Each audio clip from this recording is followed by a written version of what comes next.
Hello and welcome to Teenagers Untangled, the audio hug for parents going through the teenage years. I'm Rachel Richards, journalist, parenting coach, mother of 2 teenagers and 2 bonus daughters. Hi there, I'm Susie Asley, mindfulness coach, mindful therapist and musician, and mother of 3 teenagers, 2 of them are twins. Now, Susie, looking back, were you prepared for parenting? You know, before you had your kids? Well, I thought I was, but no. Like, you can't possibly know what you need to know. No, even so you thought you were. I definitely wasn't. I was completely unrealistic. Yeah. I had absolutely no idea what was involved because I was a career woman. Yeah. And so for me, you kind of just had a baby and then you got on with things. Yeah, I didn't really know what I was doing at all, Right. but I thought I knew a little bit, but Yes. it turns out I didn't. Yes. So I think that what happens in parenting is we have stages like the before parenting stage when we think we know what we're doing, and then we start with the child, and each stage, because there are stages, feel different. Absolutely. And so what I wanted to do was not dwell on the early stages because we're done with those. Most people listening to this podcast are not having to go through that right now. But what I'd like to do is talk about the stages of parenting, because you mentioned that you would, you're in another stage now because, of course, your oldest has left home and he's got a different stage. Have you ever heard of Galinsky? No. Ooh, she's amazing. She's the co-founder of the Families and Work Institute in America and a prodigious author in this area.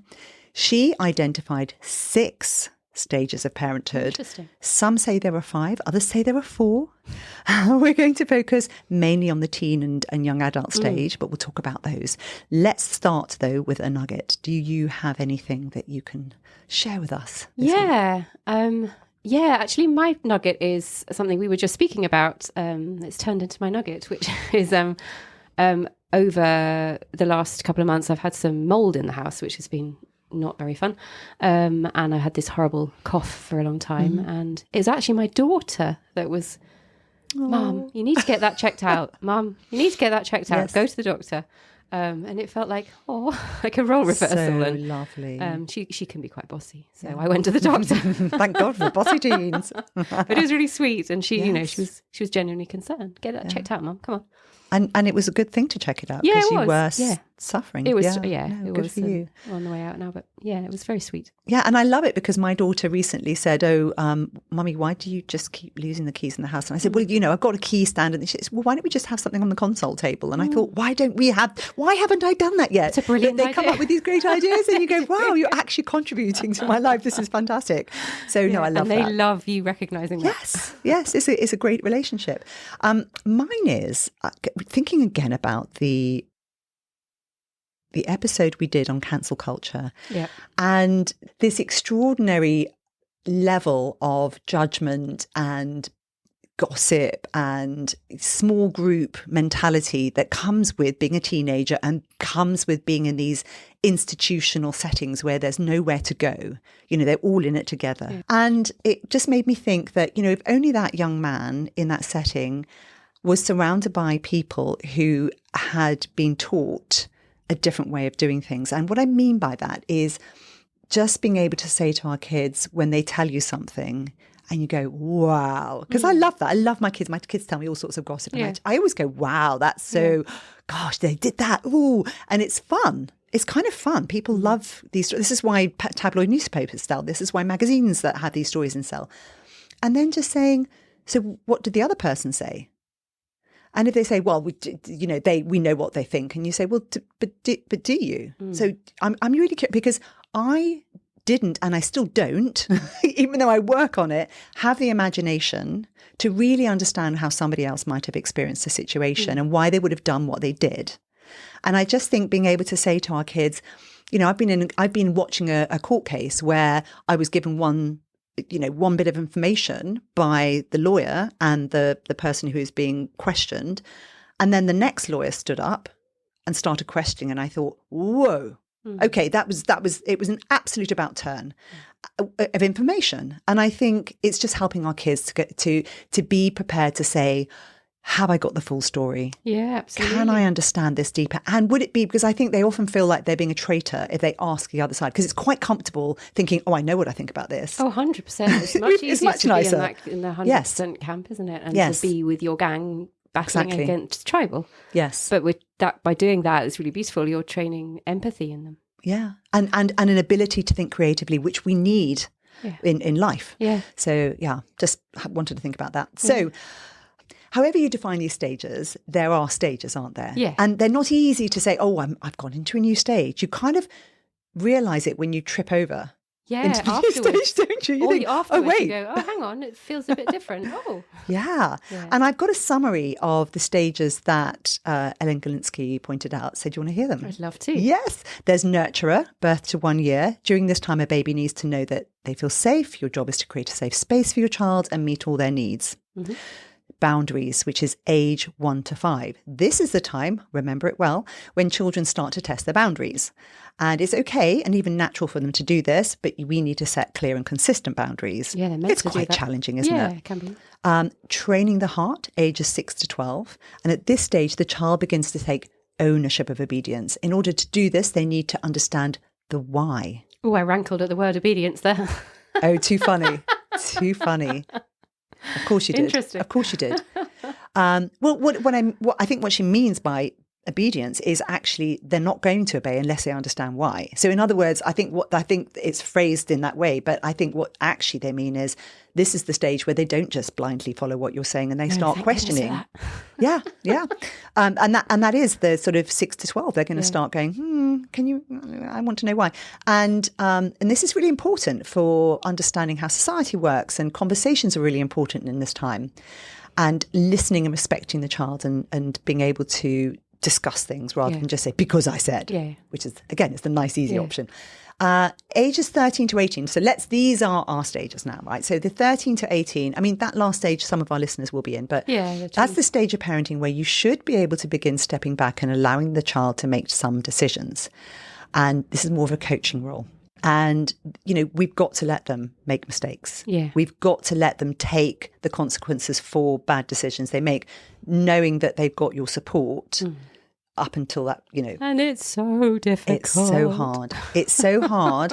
And we've got to keep correcting to the minimum. But it's really interesting because I struggled with this. I struggled with this allowing and I think I've actually changed my viewpoints recently. Mm-hmm.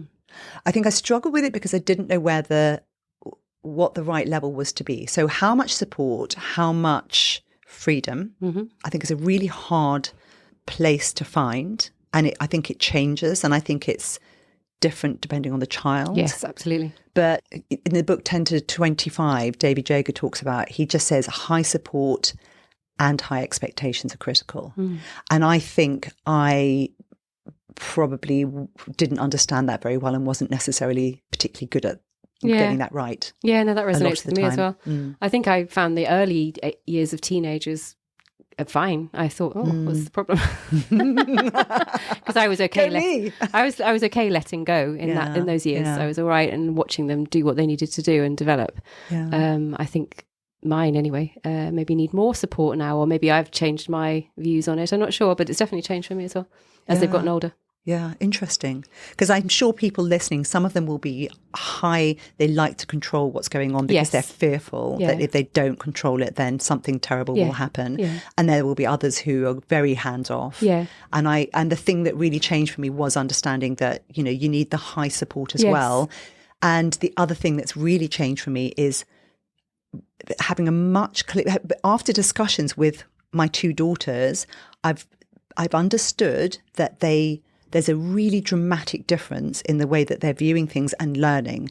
And one of them does not pick things up from her surroundings and from consequences. No. Like natural consequences. It's not enough. And I think actually for kids like that, it's a little bit cruel. No, but it's a little bit, because if you can see that, you think, do you know what's going to happen? I can tell what's going to happen, but I'm going to let it happen so they learn the consequence. Well, maybe they don't. Yeah. And then they just keep stumbling through life, making stupid mistakes. Yeah. And I have found with her that it's obviously I can't nag, and nagging, they switch off. But engaging her in a conversation where I say, so how do you see that? And then she tells me and I say, oh, that's really interesting because I see it this way. Yeah. And I worry that other people might see it this way. What do you think? Has been instrumental in getting her to engage more in learning the stuff that there are other options. Yes. Yeah. Yes. Yeah, I have one of those, but it manifests quite differently. It's more sort of structural, I think. And again, the natural consequences of, being late or missing the bus, they need doing quite a few times, it seems. Yes. We're still not there. No. But that's a bit different maybe from other things. But it's very hard to because you always think, don't you, of, natural consequence done, brilliant, tick. Why didn't they learn? Why are they doing it again? Okay, I have to stand back and watch it again. Ouch.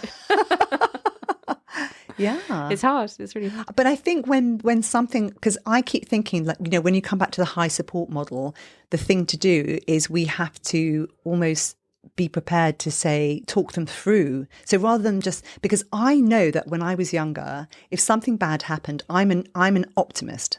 So what would happen is the bad thing would happen. I would experience the pain. And then 2 seconds later, I'd forgotten it. Yes. Because I would just think, oh, well, I'd lose money. I'd drop it somewhere or I'd lose something. And I got really good at just clearing it out of my brain. That's brain junk. I don't want to have to do. That's a brilliant skill, isn't it? But it means that the learning But it just means I wasn't learning. Yeah. And it took me much, much longer. Yeah. And I also think what's been interesting is talking with Sam Kelly in the episode about noticing and doing, that there are certain skills that we can draw out of our kids at that age that I hadn't been doing. Yes. Because I hadn't been thinking in that other. And so a lot of it's about mindset, don't you think? Yeah, and also the process of it. Because I think sometimes we go, oh, that needs fixing. Need to do that. Right, yes, natural consequence, absolutely. Done. But it's not. It's part of a much longer, bigger process for both involved. Like for the child involved, they're not going to learn it overnight because that's the way they are, and we're not going to fix it overnight. And maybe we shouldn't be fixing it at all. But I totally agree on you. Like just standing and watching and doing nothing. For me, doesn't feel comfortable for me. No. So I'm there guiding and giving information and going, if you're late, then this is how it's looked upon, and how about you do this tool of like working out how long it takes you to do everything, like things like that. So I'm not just going, I'm going to watch you crash. Yeah. But it's like a dance, isn't it? How do we, too much, too little, too much, too little, too much? Where's the balance? Yeah. And we slip in and out of control, and it's quite disorienting for us. I think one of the things we wanted to talk about in this episode is how it feels to parent and going through these different stages. And you're trying to be a good parent, but you're also trying to grow up yourself. Yeah, I mean, absolutely. Like we're just, Gosh, I don't feel qualified for this. No, who gave me this job? Right? I know. So we're all having to kind of grow ourselves as we go along, and that's a really difficult ask. And I think totally. Also, during this stage, this kind of adolescent stage, to an extent, some of those kids are going to start creating images of what a parent should be like. Yes. And comparing us with other people. So because they're going to other people's houses or how their life should be. So, I've had a child come home and go, oh, have you seen the house? It's amazing. And they've got this and they've got this. And I actually had to calm my own chimp down because it was thinking, what's wrong with my house? And I recognised that actually what they were doing was they were just celebrating how lovely that environment was, which is very different to our environment. Yeah. And I managed to go, so is that the sort of way you'd like to live when you're older? What things in it would you like to take into your own home? And she went, I don't want to live like that. Oh, interesting, yeah. But sometimes it can be a criticism, can't it? And sometimes we can unpack that with them as well. Yeah. At the moment, I've got 2 learning how to drive. And I'm on my own. So in the norm in inverted commas, what's the norm anyway? If you're lucky enough to have driving lessons at all and somebody who can take you out to drive, then there's often 2 parents taking one child out. Yes. So we have the opposite. We have 2 children and there's just me. Wow. So that's really tough. They have to really take it in turns, and they're both really keen, and it's a first world problem, but there is a sort of element of, we don't get to go out enough, but explaining that to one of them the other day that this is the situation, it was like, oh yeah, of course, yeah, no, it's fine. Yeah. So there can also be elements of I want to be like them, and that's okay as well. Yeah. And that yearning is, I think they're forming their idea of how they think things could be when they're older. Or I'm not going to do that. And then something else will be awful about the way they do things. So it's just and the they're way balancing life works. as well, aren't they, on this sort of in this stage? And we've talked about this before, and also older, of this kind of, maybe especially when they're older, but I'm seeing it definitely in one of mine, that the younger ones, that they really desperately want to be independent and do everything themselves. But can you just drive me to the bus stop because I'm really late? Or can you just make me a snack because I'm really hungry and I can't be bothered to get up? Where's the... Yes. At which point do you say, no, do it yourself? Yeah, or I did this morning. Yes. No, you have to run to the bus stop. Oh, all right, bye. And I think there's a stage Miranda Gosling talks about where it's really important for us parents to have our own space and our own needs met. Yes. And it's not just self-care in a kind of soppy, sort of fluffy way. It's actually that we do need to make sure that we're okay. Yes. And sometimes it is, I just can't do that. Yeah, or I'm not going to. I'm not going to do that. I said that to him this morning, actually. No, the deal is you want to be more independent, so you need to run to the bus stop. And if you miss it, you have to get the next one. Yes. Okay, quick. But I totally agree on that. We need to give ourselves time and space. And I think that's so... We've talked about that many times. It's so... I struggle with that. It's so undervalued because... the energy we bring to our kids when we've taken care of ourselves and we've gone away and we've done something, even if it's just for 10 minutes, that gives us joy or makes our brains work just by walking into the room. You can tell when someone's done something different. Bringing that to them is super important, above the idea that we need to be rested and okay, and then we're better parents if that's possible. But it's super important, and we still don't do it. I still don't do it, hands up, enough. No, me neither. And I also think that what's really interesting about this stage is what I've learnt is I have to step back emotionally. Yes. And we want to be involved emotionally because we love our kids with all our heart and they really matter to us and we invest so much in them. But actually, we're much more useful when we are able to disconnect our emotions from the situation they feel in. Yeah. So we can say... Which is really hard. No, it's really hard. Yeah. But actually being able to... We're not much... So for example, I've learnt just the other day, my daughter had said to me something where she just said, I feel absolutely terrible. I'm so unhappy. I did this. And I said to her, well, so why? Why do you feel that way? Why do you...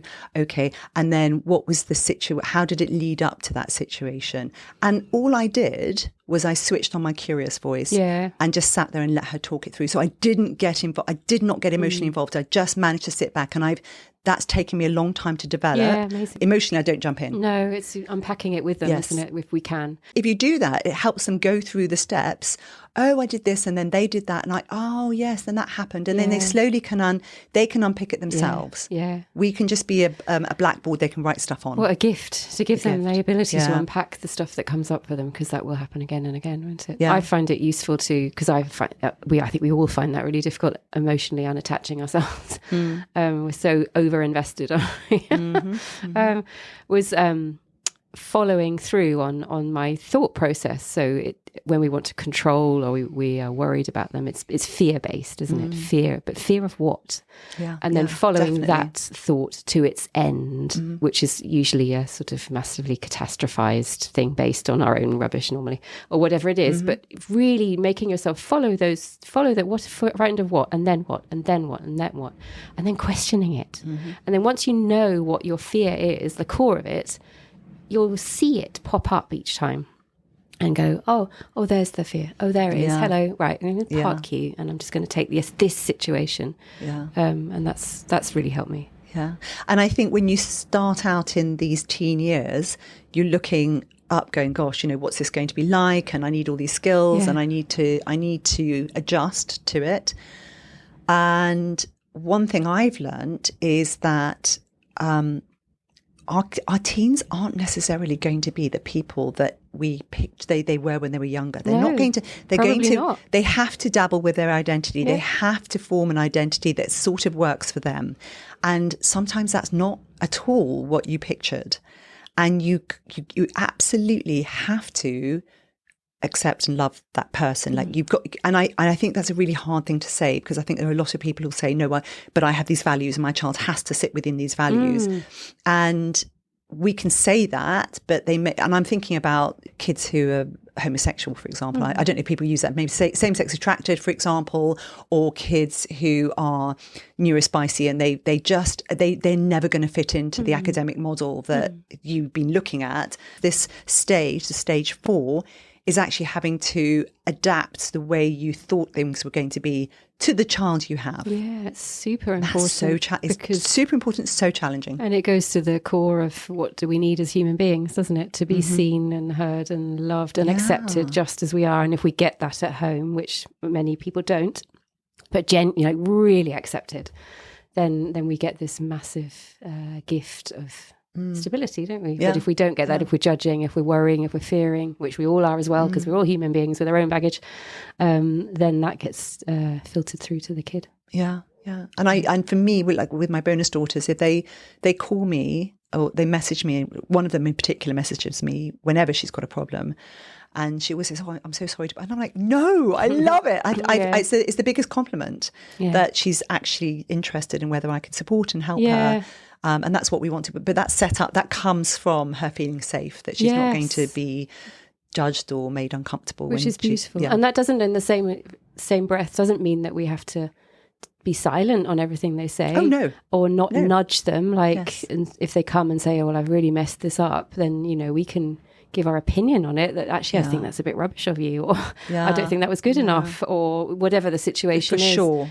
That's just as important, that it's not just anything goes. Yeah. No, I completely agree. I love you just as you are, and I think the behaviour you just expressed was absolutely whatever. Yeah. I didn't like it or whatever, and you can express. But that's why it's so important for us. I think one of the big things for us parents when we're becoming parents of teenagers, because it becomes so much more complicated, figuring out our values. Yeah. So that we can then explain it. So if they do something that's outside our value system, we can articulate it and say, I don't like that because of I find that really challenging because of this. Where are you coming from? Yeah. So that you can have a conversation about it and say that, that lying that you're doing is not, it's or the way you treated that person. Yeah. I find it really uncomfortable because I think my values are this. What are your values? Yeah. And as they get older, and I've had this conversation with my eldest on something particular, we just agree to disagree.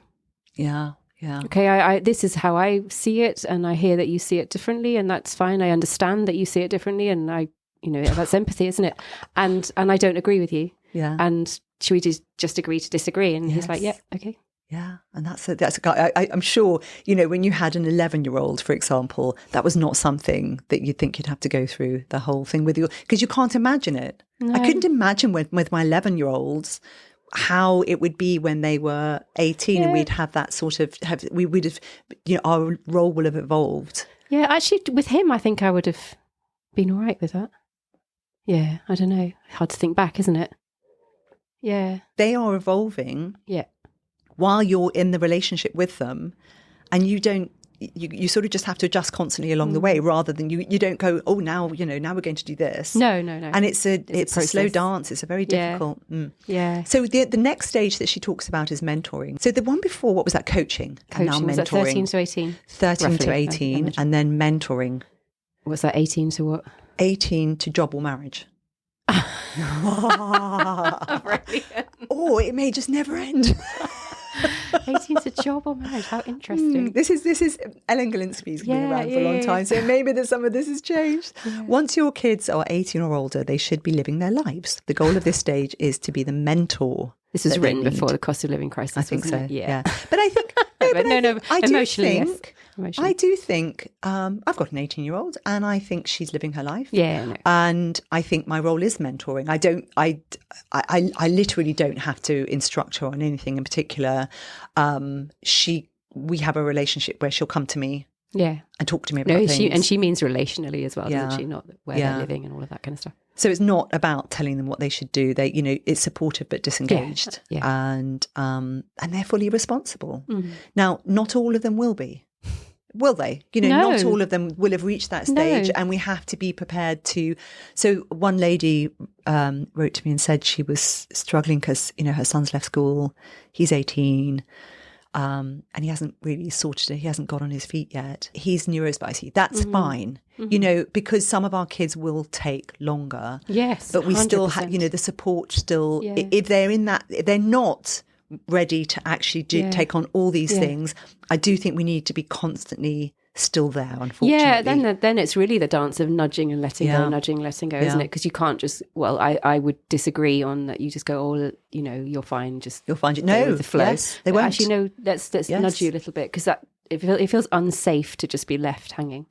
Well, also, I've been thinking a lot about this recently, that I think a lot of guys I've spoken to say that they like structure. Yeah. And not all of them, obviously, but I hear that more from them. I hear more from young men that one of the hardest things for them was leaving school and not having a structure. Yeah. And I think that one of the ways in which this stage can be really helpful is where we do still provide structure to an extent. So it's not pushing them, but it's actually saying, so how are you going to map out your week? How are you going? Because when we do that, they know someone cares. Yeah. Because I think otherwise they can feel like it's just kind of... Yeah, and it also then they have loads of idle time, it's called, isn't it? Where then it's really hard to get off your butt and do something. Yes, yes. Yeah, and we all find that hard. Yeah. We're both at this stage with at least one of our kids. Yeah. And I've got older ones who are... in their jobs and beyond. So and actually what's interesting is getting feedback from them about how their friends were parented and what worked and what didn't. Oh, interesting. And one of my bonus daughters says the most unhappy friends she has are the ones whose parents made it look like they'd do everything for them. Oh, how interesting. What enabled them? Yeah. Yeah. Yeah. Where they basically stepped in every time there was something that needed to be done. And then they've got into the world of work and they found that it doesn't all revolve around them, and that they're, it's really hard. And I think it's unfortunate because it's made them quite angry and resentful because they feel that things aren't working out the way they expected because they were led to think around them. Damn it.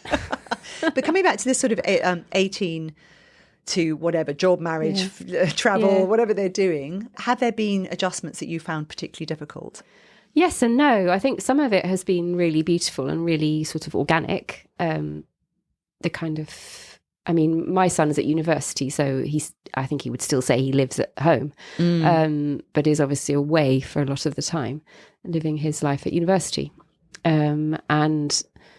He's very independent in many ways, and some of that's been really easy. Like I think we had a long process of letting go on a sort of, daily level. I think what's happened with him is that he's gone away, and I remember this happening with me, and he's begun to reflect on, who he is. Oh, interesting. And what was his childhood like, and I'm sure he wouldn't mind me saying this, but I will be careful because I haven't checked it with him. He has a lovely girlfriend, and they talk a lot, which is wonderful, and I think they've been talking about, their families and what it was like growing up. And I think then he's been stepping back a bit and going, oh, hang on, that happened, and that happened. And I think it's probably a normal process for that age. I certainly remember doing that, going away, and then you have a bit of distance, don't you? And you look at your parents, particularly in the way you've been brought up, and maybe your schools and all of that, in a different light, because there's a bit of distance. And it's been super interesting. And he came back at Christmas and was asking loads of questions, and we talked a lot, and we did in the summer as well, actually, about some of the stuff that happened to him, because some of it was quite challenging for him. That's been very interesting, and it feels like he wants to know these things, and he's really grown up, and he's emotionally very aware. I think he's doing an amazing job on it, and it's really hard for some of it. But I think they're different. They go away, and they are starting to reflect upon who they are, which is they're meant to do that. Yeah. And then I think we have to be really authentic in that, and particularly if there's some stuff that we don't like talking about, or is challenging or painful, or maybe we're having the finger pointed at us. I'm not, but it could as could well be at some point, I'm sure it will be, that can be very challenging, and we need to be able to sit and have those conversations if we're being invited to have them, obviously, not jumping in. No. And I think that I see sort of the seeds of what our relationship will look like in the future. And that's made me think, what kind of relationship do I want to have with my kids as they get older and as they become adults? So it's again a part of a new process. Yes. It's really, for now, it's been really beautiful. It's been challenging for him because he's had some stuff he's had to process and is doing at the moment, but with some of his childhood stuff. Yeah, very interesting though. Yeah, and I it's a really interesting point you're making, because my kids regularly talk about the way they were brought up, and because we talk about it anyway. But my bonus daughters, every now and then, it comes up. Yeah, it comes up, and I don't think we were the best parents. I don't think so. If you come from the background I came from, that's a very challenging thing to do anyway. And you were also thrown into it, weren't you? You were stepmom. Yeah. I mean, and I just basically tinkered in the background because it was just so challenging, because I didn't know what to do. And but I think one of the things that I've done in those discussions is to try and explain to them that as we go through life and when we have our children, we don't know what we're doing. And we're just trying to figure it out as we're going along. And I think kids find it very difficult. It's this whole thing I've started with, where this leap of imagination of trying to see things through the lens of somebody else. And I think our kids see us as these really competent, amazing people. And then they start seeing our flaws. But then what they have to do is they have to actually get their head around the fact that we were teenagers once, we were parented once, and that we have to unwind our own parenting to an extent while we're trying to parent other kids. Because a lot of us don't confront this stuff before we're parents. My bonus daughter once said to me, I don't understand why people have kids before they've sorted out all their stuff. And I'm like, okay, let me just have a conversation with you. I think I thought like that. I was very judgy, Yes, because you don't, and it was a great point she made, because I said to her, it's not that easy, because think about you. What if you got pregnant now? Do you think that you're ready? Do you think you're sorted out? Do you think you've sorted out all your stuff? And you're never sorted out. You never sorted it out. They're the biggest teacher. Yes. My kids are my biggest teachers. Like, you learn on the job. Yeah, and that's the great thing about it, is that actually the people who are listening to this podcast, all of you listeners, I think what's exciting is that the very fact you're listening to this means that you're interested in growing. And that growing process is the bonus of being a parent. I really think that. And I think having to parent my kids has been the best growing experience of my life. Yeah. And it's really challenging. Yeah, and the most humbling, I think. It's the most humbling, isn't it? Because we have to be willing to look in the dark corners. Yes. Because they can see everything right inside it, aren't they? And also for our own, for their good and for our own good, like, and to connect properly. Like, we have to be willing to stick our hands up and go, did that, I'm really sorry. Yeah. Or you feel that. I don't agree with you that even. Wrong. Yeah. That wasn't my experience. And I hear that was yours, and I'm sorry. Or if that's relevant, whatever the situation is, but it craves that we're brave. So I hope you're not listening to this thinking, oh my goodness, I thought it was all going to get much easier. Yeah, because it does. I think this is a much easier stage, because I'm really enjoying mine. Yes, I'm loving spending time with them. I find them really enjoyable. We have a lot of fun. Yeah. I think it can vary. I'm going to be the Debbie Downer in that case then, because I absolutely love hanging out with my kids. I think they're really fun, all of them. We have a lot of fun. There's a lot of banter. So that side of it is wonderful as they grow up. You get to see these nutty, crazy people. And we have a very open house. So, you can talk about anything, good and bad, all of that. So that's really beautiful. I think it's harder in that I feel, and maybe that's my bad in it, and I'm actually trying to work on it at the moment. I feel like I'm holding more. I feel like holding more what? Holding more. Finish the sentence. Holding more. What am I holding? Holding more. I'm holding the space more. I'm worrying a bit more because they are off doing their own thing, and I've let go in that. I'm then worrying as to how that will turn out or how that will look. And all of my kids have had, stuff that hasn't worked out, as I'm sure all kids do, but they haven't been, we just sail through school and everything is easy and tick box. There's been challenges. So I think I'm a bit like, unless I'm really aware of it and really take myself in hand. And for me, that's a practice, a daily practice of letting go and trying to hold in a way that doesn't drain me. How interesting. I find this stage hard, actually. Wow. And really fun and beautiful. Like it's definitely both. But it sounds to me like that's how it's your feelings that are really, you're kind of on alert. Yeah, it's worried. not the practical stuff. Yeah, I mean, it is that is much easier now, unless you're having to drive and pick up and all of that. But it's the future worry, maybe, which sounds a bit nutty from a mindfulness teacher.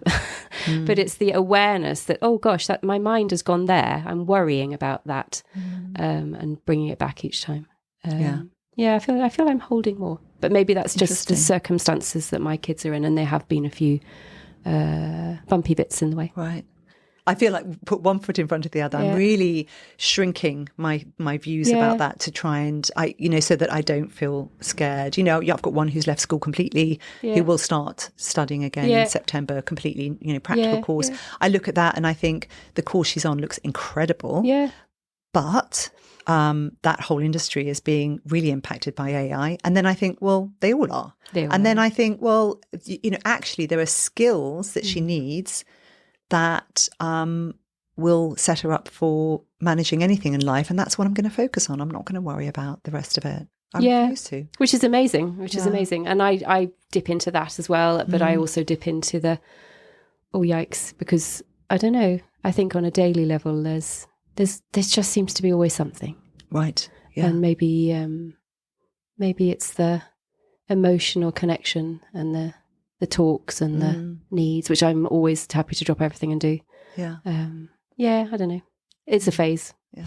And I just to finish off, I think the stage 6 that she mentions, which is this sort of final, they've gone off. And I just wanted to say that the one thing I have learnt from looking at my bonus daughters, looking at the other generations in the family, when we've put them all together, the thing that I have learnt is the most important thing of all is your kids will never stop needing you to accept them completely and adore them. They just, it doesn't matter how old they are. No. I've watched grown men sitting next to their mother or father, telling them with light in their eyes about something they're doing, just needing their parents to go, oh, that's amazing. Yeah. That's it. Honestly, that's the most amazing thing. Yeah. And accepting them for who they are. And when they don't accept them for who they are, that's where all the horrible things happen, from what I've seen. Yeah, I totally agree with you. I totally agree. I think as adults, we can unhook that need and we can work on that. So that, because if you're constantly banging your head against a wall and not getting that, that's being seen in that way, then that's very destructive. Yes. So we can unhook ourselves so that we don't need it and we can give it to ourselves. But I think the other way around, we're giving it to it's very, very hard. My mother went to her dying. I sat next to her. She died, and I still felt terrible that she didn't connect with. Like she didn't talk to me, didn't connect with me. It was horrible. I mean, it's really painful. So maybe we can. Yes. Surrender to the fact that it's never going to happen. We need to surrender to it, but it still doesn't go away. No. But as parents, we can offer that. Right, we can. It's the most amazing gift. Focus on offering that, whatever the situation, whatever it is. Like. Yeah, absolutely. So, what stage are you at? Is it hard? Is it great? Do you think or hope it gets easier? We'd love to hear your experiences, any of them. Yeah. Why not? Email is teenagersuntangled@gmail.com. You can message using the phone text message function. I can't see who you are, so I can't message you back. If there's a question there, don't bother with that form of connection. And also Instagram, all the various social media forums. Susie, that's sort of sitting with things and the practice that she has every day. If you want to learn some of that from her, how would they find you? Find me on my website, and then all my various links are within that, which is www.amindful-life.co.uk. And if you want to help anybody, including parents who've got younger kids, and you thought this was a useful episode, send it to at least one person. That would be amazing. Yeah. Give us a review. 5 stars, we wouldn't say no. No, go for it. And I'm just thinking right now, remembering that, everything is a phase. Like you talk about these stages, nothing is permanent. No, nothing. So we're in the phase we're in right now, and it might last a few months, it might last a day. We don't know that. So we only have what we have right now. And it will pass. But you know what? I remember as a teenager thinking, when I get to... there's always that when I get to, and there's a brilliant book, I'm rambling now, by Hermann Hesse called Siddhartha, and it's about it's about the Buddha. And the thing that really stuck with me was this concept of the river and how the river's constantly flowing, and there are, it's never the same. No, you never sit by the same river, and our life works in a circle, and this sense that you can't be static. It doesn't happen, and things will change. And surrendering to that, being like the water, accepting of it. Yes, exactly. Surrendering to the change, and it's really powerful. Right, my website's www.teenagersuntangled.com. You can find all the episodes, reviews, sign up to the newsletter. That's it. Have a big hug from me. Great week. Bye bye. Bye bye for now.